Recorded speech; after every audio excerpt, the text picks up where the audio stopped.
Vocês estão conseguindo ver a tela aí?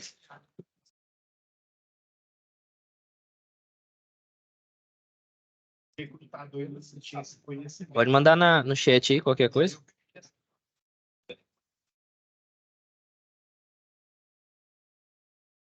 Sim, beleza. Então, hoje a gente vai dar continuidade, né? Na verdade, é finalizar aí uma unidade curricular. Então, nessa unidade curricular foi sobre fundamentos da eletrotécnica. Abordamos aí bastante conteúdo.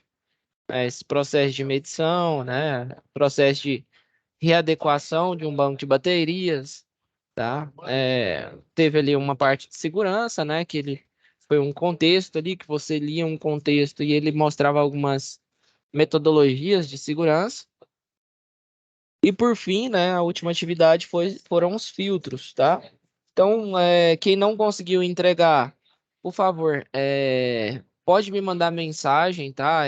Pode mandar mensagem aqui no chat ou, né, de uma forma mais simplória aí, assiste a aula relativa à atividade que ficou faltando, porque eu tento ensinar ali de uma forma bem passo a passo, né, de como é que vocês podem entregar as atividades, tá?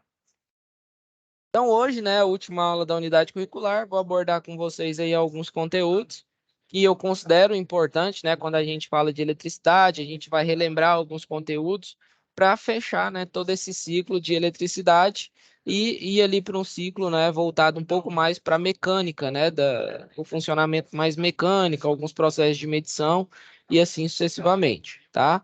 Então, o que que eu preparei para vocês? Preparei aqui, ó, só uma releitura, relembrar, né? Relembrar alguns conceitos importantes, né, da eletrotécnica. Então, basicamente, quais são os conceitos mais importantes, né, da eletrotécnica? O primeiro conceito é a lei de Ohm, tá? Isso aqui é inevitável que vocês saiam daqui, né, com essa lei na cabeça. Tanto a lei de Ohm da tensão, né? Que a tensão é igual a resistência vezes a corrente, quanto a da potência, né? Que é a tensão vezes a corrente, tá? Temos também outra lei muito importante, que é a segunda lei de Ohm, que é a resistência. Ela se dá pela resistividade.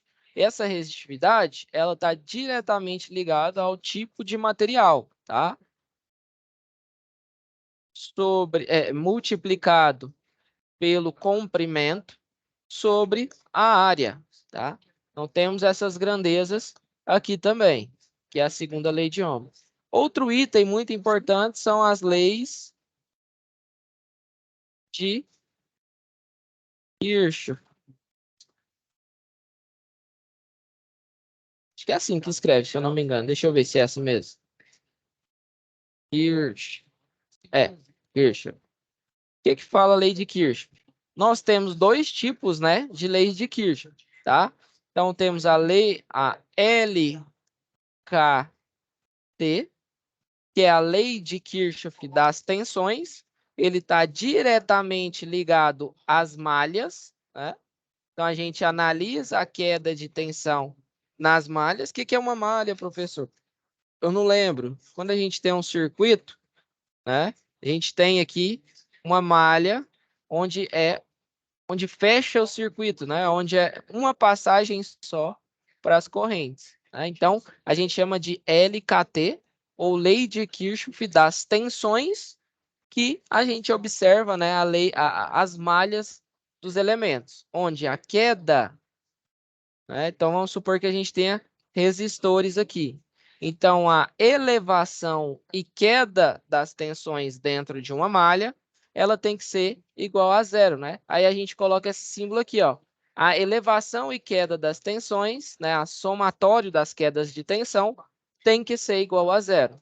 Outra lei importante é a lei de Kirchhoff.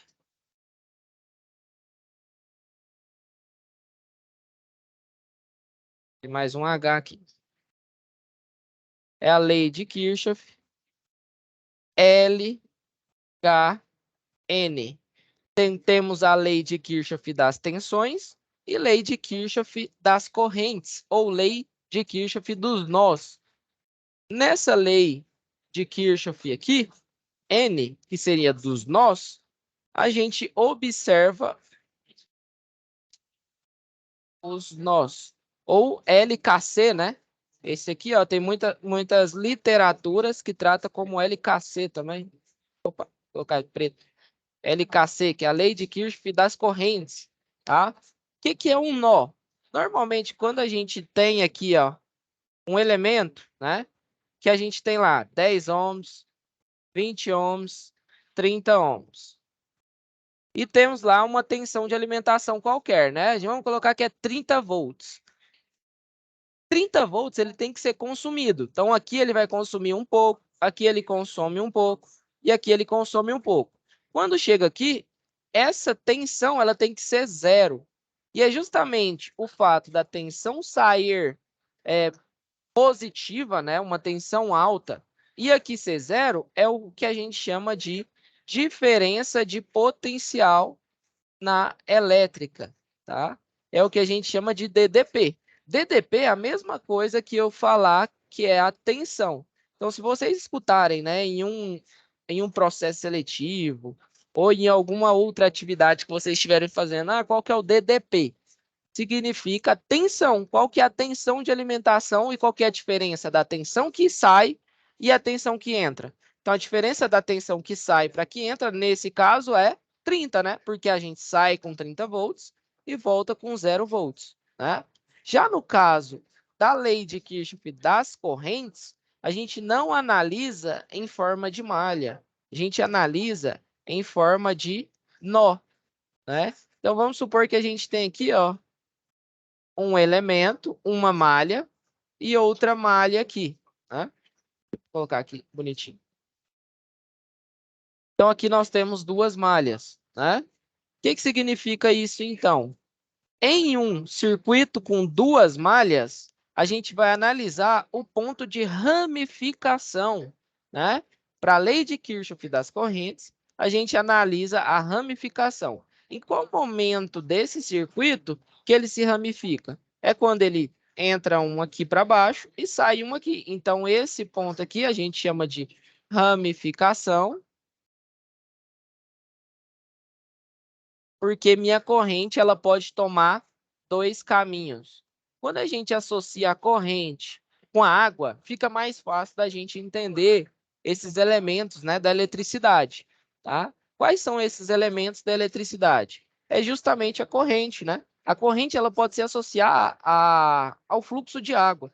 Por quê? Porque quando a gente tem lá um T, né, lá no sistema de água lá da residência, das nossas residências, a água ela pode tomar dois caminhos. Ela pode tanto descer quanto seguir reto, né? E o que que define se ela desce ou se ela segue reto?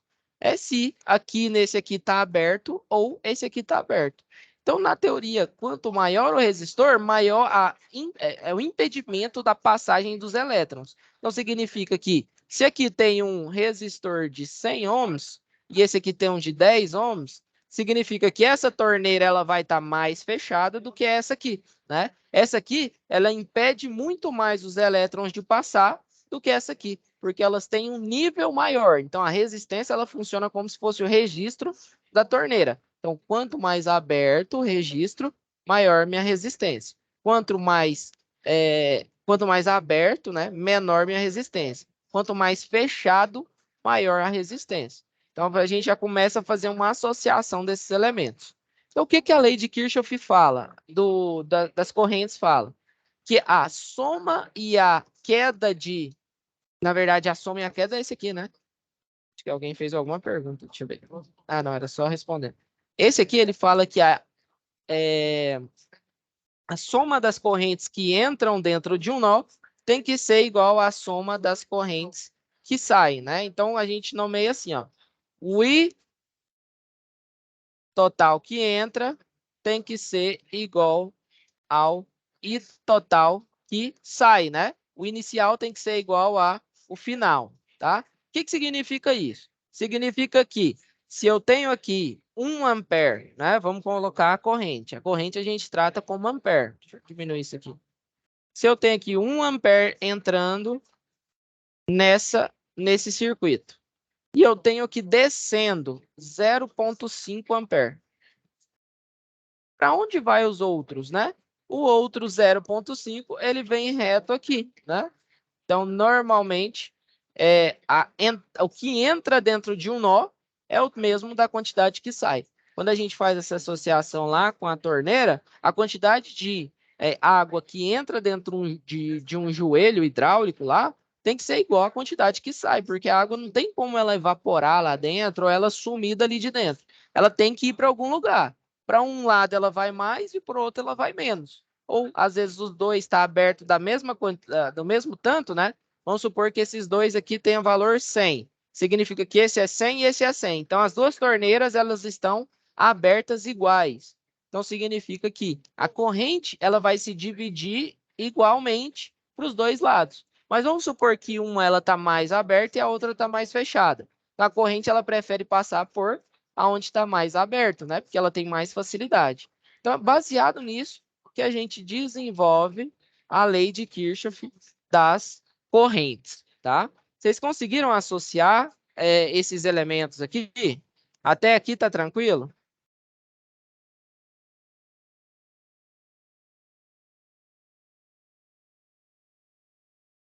Manda um joinha aí, só para alertar que vocês estão aí. Professor, tá tranquilo. Eu só fiquei em dúvida, foi numa questão lá da atividade lá, que até aquelas questões do sistema mesmo. Que ela é Tá. assim, entendeu? Qual que foi a atividade? Vamos abrir aqui já, que a gente já É resolve esse problema. no conteúdo, é a penúltima atividade lá. Penúltima, essa Isso. aqui da leitura Não. do livro. Ela não é de entregar, não. Ah, tá. Ela é aquela que as atividades lá que você responde, sabe, aquelas questões. Tá dentro do conteúdo do curso? Conteúdo do curso. Ah, vamos lá. Qual que é esse aqui? Tem a última, né? Isso. Mais para Essa cima, a aqui. outra de cima. Isso. Essa? Essa aqui? Não, a outra. De baixo. É De baixo. a Mais 3 ou a 1? isso, a 1. Tá, vamos lá. No exercício lá que eles põem, né? Acho que é atividade. Isso aí. Vamos ver aqui. Essa aí eu fiz, eu sei que é 5, né? Vamos responder aqui, vamos lá para o que você quer. Essa daí, essa é uma que eu fiquei essa aí seria, no caso, seria que eu fiquei na dúvida. Tá, vamos lá. Quando acionarmos, aqui a gente tem um sistema que a gente chama de ponte de Winston, que é quando a gente coloca resistores, né, nesse formato, tá? Mas assim, isso aqui é só uma observação. Quando acionarmos a chave no circuito abaixo, em relação à lâmpada, podemos afirmar que... Beleza, isso aqui vamos colocar lá no Paint, que aí a gente faz a simulação. Deixa eu colocar no Paint aqui. Criar um novo, que é melhor. Então, vamos supor que eu vou fechar aqui, né? Fechei. Fechei aqui. Deixa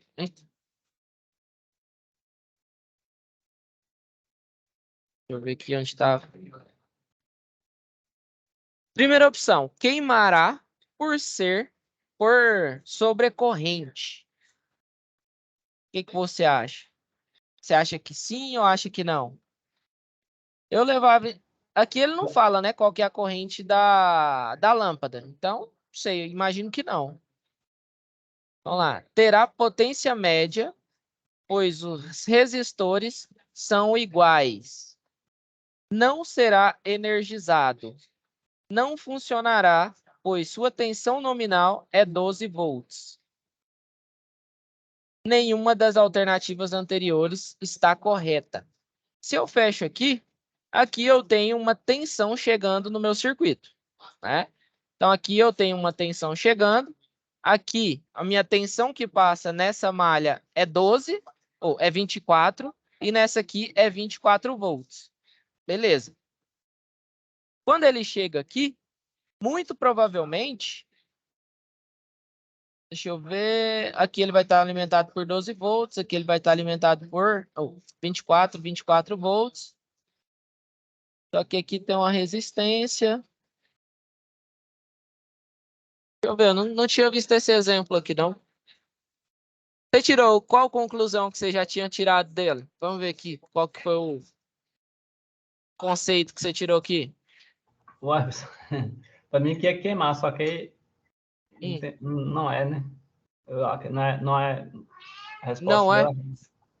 Não, dá errado. Deixa eu ver aqui. Esse aqui eu nunca fiz, não. R1 e R2. Aqui ele vai passar 12 volts. Aqui ele não fala qual que é a resistência da lâmpada. Não será energizada. Aqui ele vai ter o mesmo potencial de K. Então aqui ela não será energizada. Será que é o fato? Vamos passar aqui. Nem sei as respostas desses aqui. Você chegou a ver o gabarito? Ou ele não mostra? Eu não sei onde que fica o gabarito, né? Então não. Eu vou ter que dar uma olhada depois. Eu também nunca fiz esse aqui, não. Máximo de erros, 5. Número de acertos, 5. Número de erros, 2. Ah, ele mostra lá, né? Se eu errei ou não. Isso. Mostra. Ah, eu não fiz lá. Eita, como é que eu volto aqui para a primeira?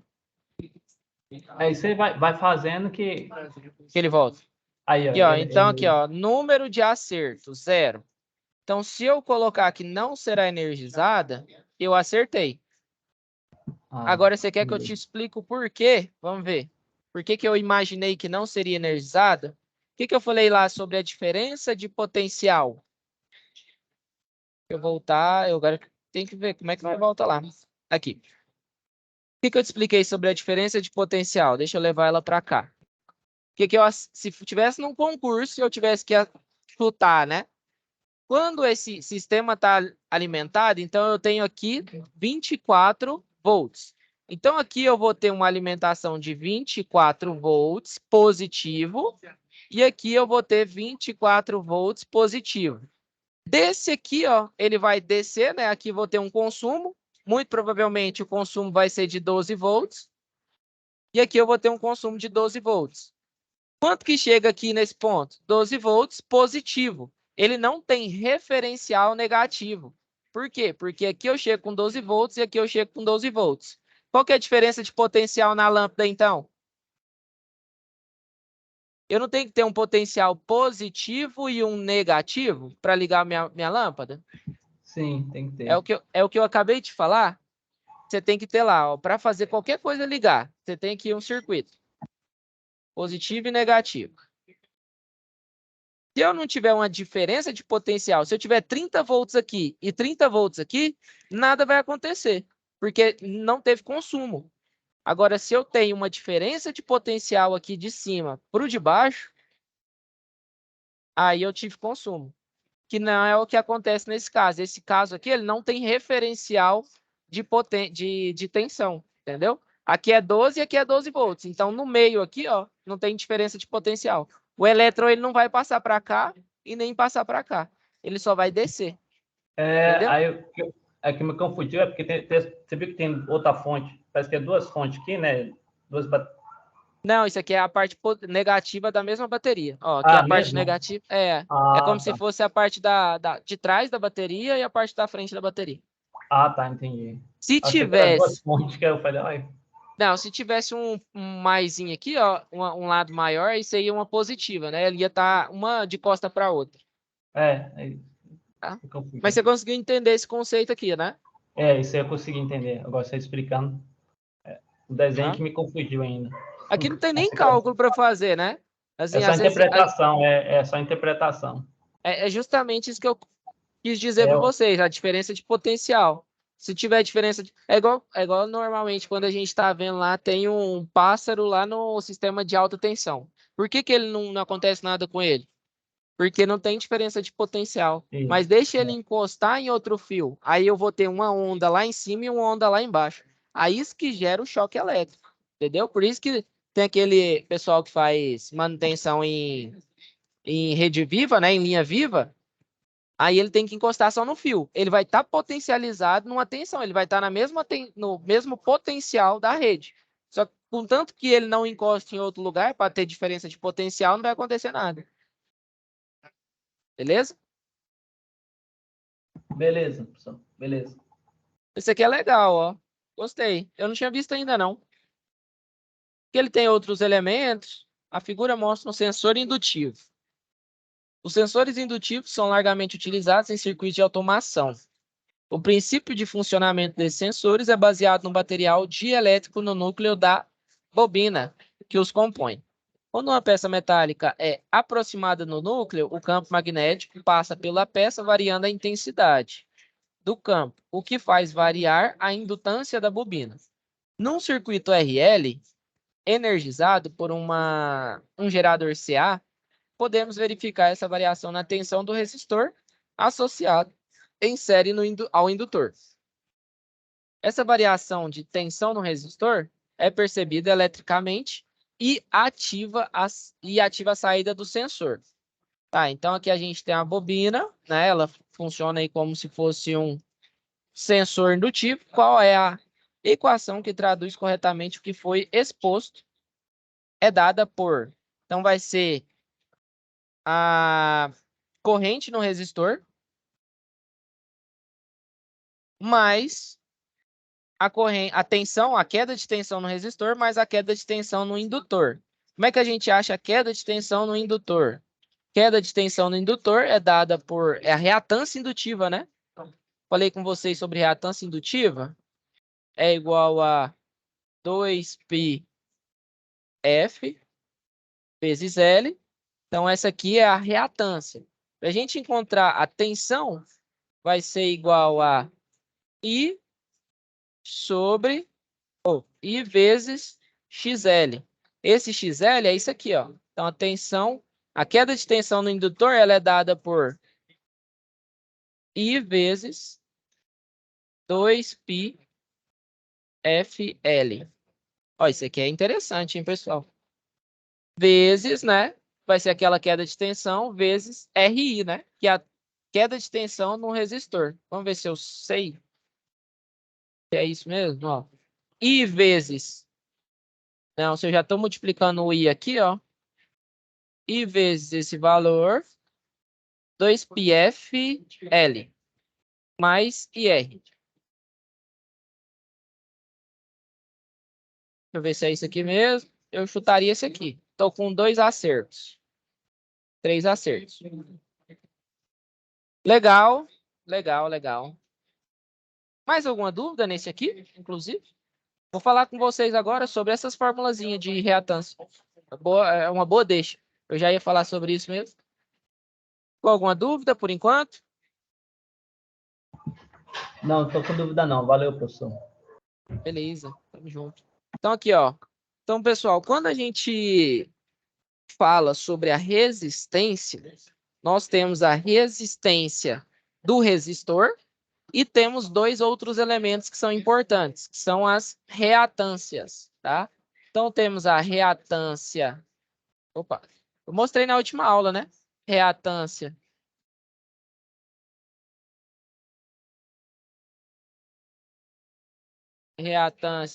indutiva. E temos a reatância capacitiva. Como que a gente encontra a reatância? Então, normalmente, quando a gente vai comprar um elemento ou vai fazer um experimento voltado à eletricidade, nós encontramos, né, os capacitores com valores em microfaraday, que é, né, a nomenclatura de capacitor. E os indutores nós encontramos normalmente é milihenry, tá? Milihenry. Para transformar esses valores, que é capacitância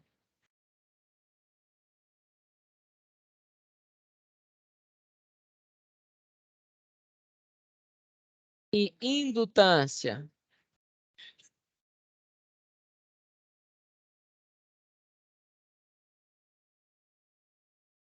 em reatância capacitiva e reatância indutiva, como que a gente faz? Para encontrar a reatância capacitiva, a gente utiliza essa fórmula que eu mostrei para vocês, tá? Então, X, que é a mesma coisa que eu falar reatância, ela tem essa nomenclatura, tá? É X. Normalmente ela é denominada por X. Tá? Então, reatância indutiva. O indutor, como é que a gente representa o indutor? Qual que é a simbologia? Não é o L? Então, reatância indutiva, ela é igual a 2 vezes π vezes F vezes L. Né? Esse valor aqui, ó, é a indutância. Tá? Normalmente em mili-henry. Para encontrar a reatância capacitiva, normalmente a gente nomeia XC é igual a 1 sobre isso aqui, ó.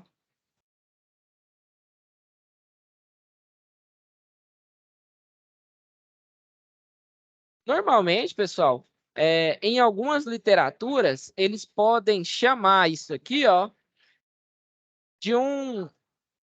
Como é que chama? É epsilon? Não, epsilon não. É ômega... Deixa eu ver aqui como é que é a nomenclatura. É grega, se eu não me engano. Deixa eu ver qual que era a letra grega que eles chamam. É um W. Esse aqui, ó. Normalmente é ômega. Então, quando você vê ômega nas fórmulas, você for estudar e isso aqui tiver um XL, né? Em alguns locais você pode encontrar XL é igual a ômega L, significa que esse ômega é esse aqui, ó, 2π vezes F, que é como se fosse, né, uma constante. Porque a nossa rede, né, por padrão, ela é 60 Hz. O π é uma constante e o 2 também é uma constante, tá? Então você pode encontrar tanto assim, né, nessa forma mais expandida, quanto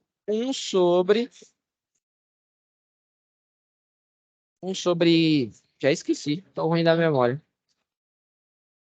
Eu só sei como é que é ômega. 1 sobre ômega C. Opa, aqui é C, ó. Tá? Então, você pode tanto encontrar dessa forma, que a reatância é igual a ômega L, e indutância ômega C. Tá? Mas aqui a gente falou de reatância indutiva e reatância capacitiva. Quando a gente tem valores com reatância, a gente tem que transformar esses valores em reatância, todos eles em ohms, em uma impedância, né? Impedância, normalmente, ela é dada por Z, tá? Então, quando alguém falar de impedância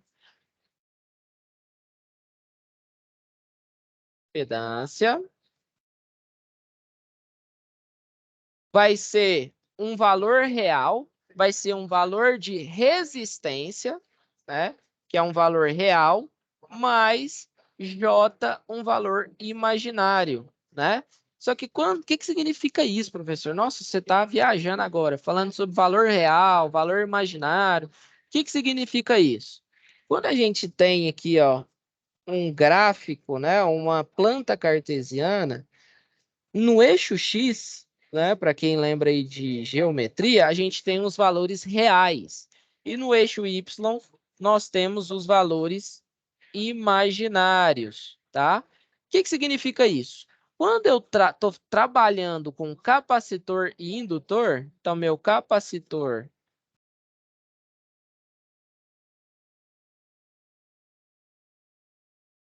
e os indutores,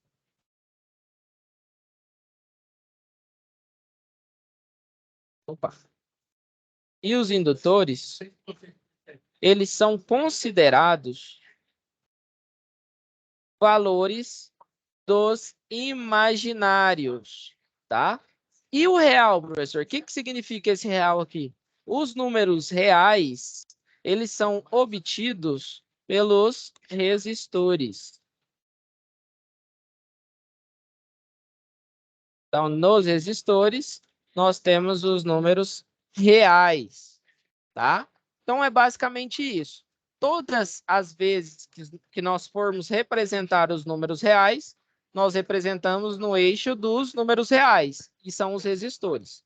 Quando formos representar os capacitores e indutores, vai ser nos números imaginários. Por isso que a nossa fórmula de impedância, ela é assim, tá? Onde a gente representa aqui, ó, num plano, os números reais e imaginários, tá? Então, ué, professor, mas o real, beleza, são os resistores. E o imaginário são capacitores e indutores. Como é que eu coloco eles nessa fórmula aqui? Os números reais, eles são colocados da seguinte forma. Reais, que é os resistores, é igual a J XL menos XC, que é quando a gente representa os valores, né, de números reais, vai ser a subtração, né, da reatância indutiva com a reatância capacitiva, tá? Então, isso aqui é muito importante quando a gente vai fazer circuitos RLC. Então, vamos supor que você tenha lá um circuito assim, ó, onde ele tem aqui, ó, deixa eu representar melhor aqui. Vou fazer um novo aqui. Então, aqui, ó, grava isso aqui. Isso aqui vai ser muito importante. Eu vou até salvar ele aqui, ó. E vou colocar num novo. Então, aqui, ó, isso aqui é uma coisa importante. Vamos ver agora como é que a gente resolve o circuito RL. Então, vamos supor que aqui eu tenho um indutor. Aqui eu tenho um capacitor. E aqui eu tenho uma resistência. Esse capacitor, ele vale 10 microfarad. Esse indutor, ele vale 100 microfarad. Esse indutor vale 100 milihenry. E esse resistor vale 50 ohms. Vou colocar valores diferentes aqui, né? Que senão pode gerar confusão. Aqui ele vale 90. E aqui ele vale 80.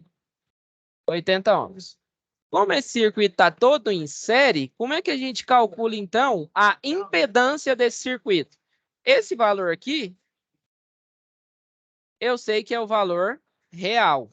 E esses dois eu sei que são os valores imaginários.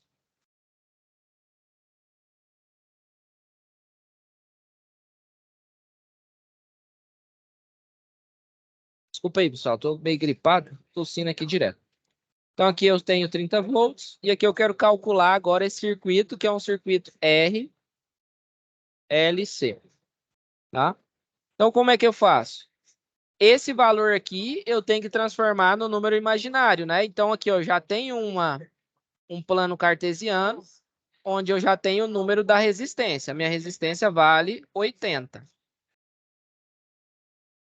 Agora eu quero saber qual que é o valor do meu imaginário. Só que o meu imaginário, eu preciso transformar esses valores aqui, ó, em reatâncias. Como que eu transformo eles em reatância? Vou aplicar a fórmula. Qual que é a fórmula? 1 sobre 2 vezes π vezes... Vou colocar aqui é 60 Hz, né? Vou colocar aquele aqui, ó, tem 60 Hz. Vezes, qual que é o meu valor da capacitância? Aqui eu coloquei ao contrário, né, gente? Disfarce. Aqui, ó, vamos colocar aqui. Aqui em cima eu desenhei um indutor. Milihenry. Acontece. Tantas aulas que a gente confunde. E aqui é milifarad. Beleza. 1 sobre... Que eu estou descobrindo esse aqui, ó. Esse aqui é meu XC. E esse aqui é meu XL.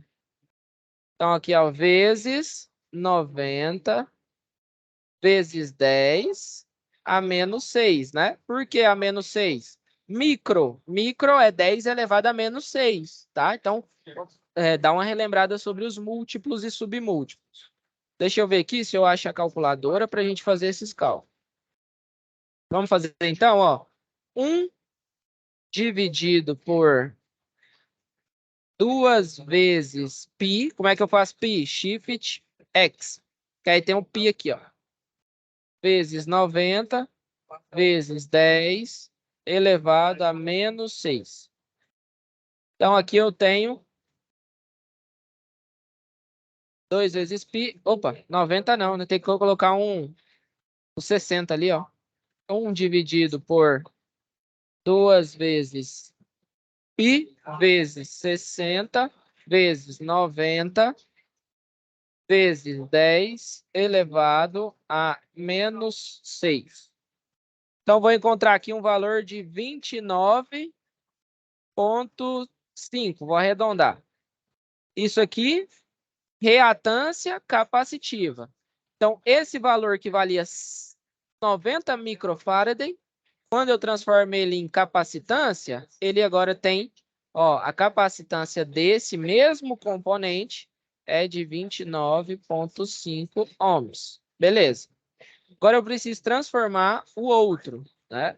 Então, XL é igual a 2 vezes π vezes 60 vezes 100 vezes 10 elevado a menos 3, porque é micro.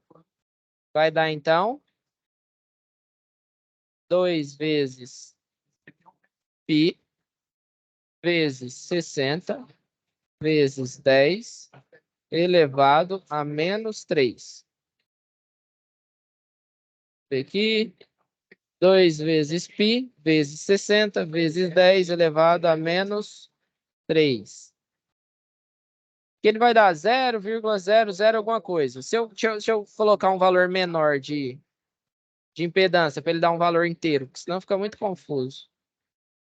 2 vezes π vezes 60 vezes 70 vezes 10 elevado a menos 3. Vamos ver quanto que dá. Ó, dá 26,38. Vou colocar ponto 4. Então, ao invés de colocar 100, vou colocar 70 para ficar mais fácil para vocês não dar número com casa decimal. Ficar um pouquinho mais simples, que eu já sei que não é simples, né? Mas para ficar um pouquinho mais simples, ó, 70. Em vez de ser 100 aqui, ó, vai ser 70. Então, pronto. Então, agora, a reatância indutiva aqui vale 26,4 ohms. Como que eu jogo esses valores, então, na minha fórmula? Para transformar isso aqui para um número retangular. Tá? Depois vocês deem uma pesquisada sobre polar e retangular na eletricidade, que é muito importante. A gente ainda vai ver sobre, né, sobre esses conteúdos aqui.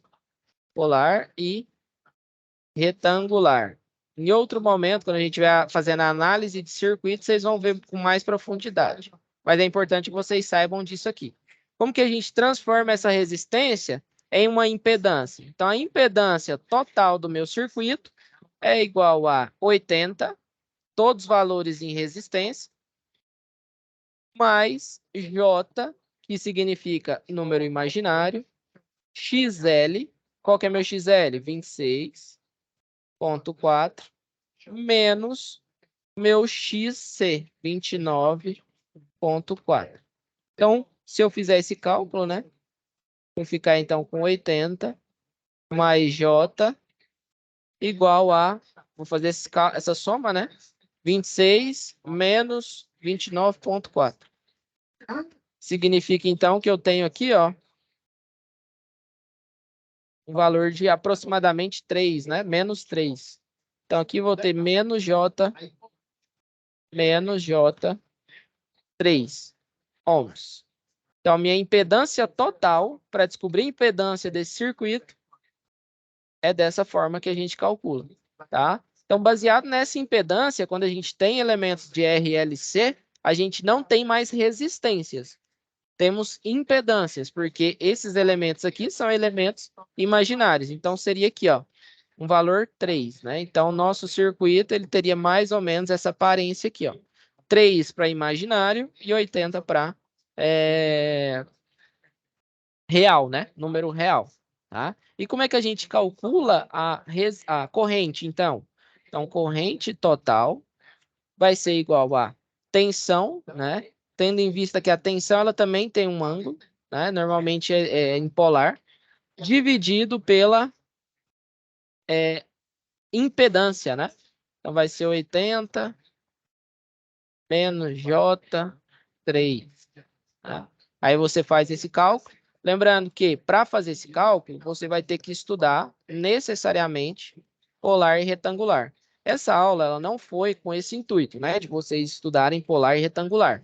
Minha intenção não é fazer vocês entenderem polar e retangular, porque tem outro momento que vocês vão estudar análise de circuito, aí vocês vão fazer polar e retangular. Minha intenção é só fazer vocês lembrarem dessa fórmula, onde dá para a gente transformar de impedância para reatância indutiva, ou impedância não, né? Indutância para reatância indutiva e capacitância para reatância capacitiva, tá? Aí a reatância vai ser tudo em ohms e os outros valores, né, de capacitância e indutância vão ser nas grandezas de Henry e Faraday, né, que é o que vocês vão ver lá nos equipamentos. Beleza? Foi mais um overview para vocês verem a lei de Ohms também, né? As leis de Kirchhoff e relembrar esse conceito aqui. Eu só quero que vocês lembrem dessa fórmula aqui, ó. Por favor, não saiam dessa unidade curricular sem lembrar essa fórmula, porque a gente vai usar bastante durante o curso. Beleza? Alguma dúvida aí, Alex? Nenhuma não, professor. Tá tudo ok aqui. Beleza. Então, hoje a gente está finalizando, né, essa unidade curricular. Qualquer dúvida que surja com relação às atividades, né, ou não conseguiu realizar as entregas, manda mensagem aqui no chat, a gente tenta resolver da melhor forma. Se precisar fazer alguma outra aula, né, de tirar dúvidas individual, eu estou à disposição, beleza? Uma boa noite a todos, uma boa noite aí, Alex. Obrigado pela presença, bons estudos e até a próxima aula.